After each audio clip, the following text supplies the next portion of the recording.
Belakangan ini viral cerita tentang seorang karyawati yang mengalami pelecehan seksual. Akan diperpanjang kontrak kerjanya asal dia bersedia menuruti keinginan bosnya, termasuk melayani nafsu si bos.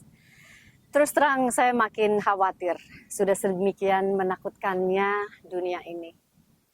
Bahkan di dunia kerja yang seharusnya memberikan kenyamanan dan keamanan baik kepada laki-laki dan perempuan, justru menjadi tempat yang angker. Tempat kerja yang seharusnya menjadi sarana interaksi sumber daya, justru menjadi arena penyiksaan bagi mereka yang tidak berdaya. Jujur aja, kisah serupa banyak terjadi di sekitar kita. Namun kebanyakan dari kita memilih diam dan tidak mau ikut campur. Bahkan ada yang justru menyalahkan korban. Katanya, kamu sih keganjenan. Atau, makanya kalau pakai baju jangan terlalu seksi. Dan seterusnya, dan seterusnya. Nah, saya teringat kisah seorang Sufi, Nasruddin Hoja. Diceritakan pada suatu waktu rumah Nasruddin kemalingan. Karena kejadian itu, banyak tetangga yang datang ke rumahnya untuk melihat kondisi Nasruddin.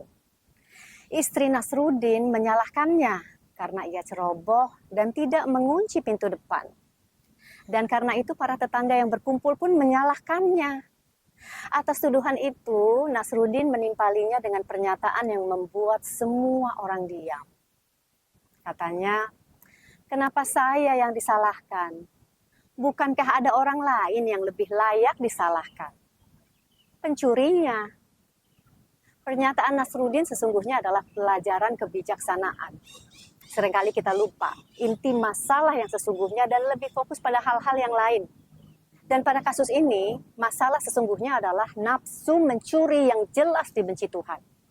Pada kasus sexual harassment, tentu saja nafsu birahi pelakulah yang menjadi inti permasalahan. Si otak mesumnya lah yang mestinya didakwa, bukan korban. Sayangnya cara pandang yang berpihak pada korban ini masih sangatlah minim. Itu pula yang menjadi sebab kebanyakan korban enggan memperkarakan kekerasan seksual yang terjadi pada dirinya atau dialaminya. Stigma negatif yang bakal ia terima, baik dari lingkungannya, jauh lebih menyakitkan dari sexual harassment yang ia terima.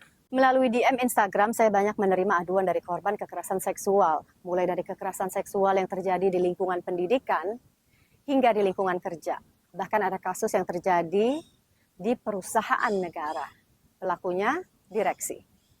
Beberapa dari korban itu akhirnya berani maju ke tahap selanjutnya memperkarakan hal tersebut. Namun banyak yang memilih berhenti bahkan sebelum memulai. Saya mengajak teman-teman untuk mulai hari ini mengubah cara pandang kita terhadap korban. Sebab kita bisa jadi salah satu dari mereka. Kalau kamu dirampok, perampoknya lah yang wajib dihukum, bukan sebaliknya.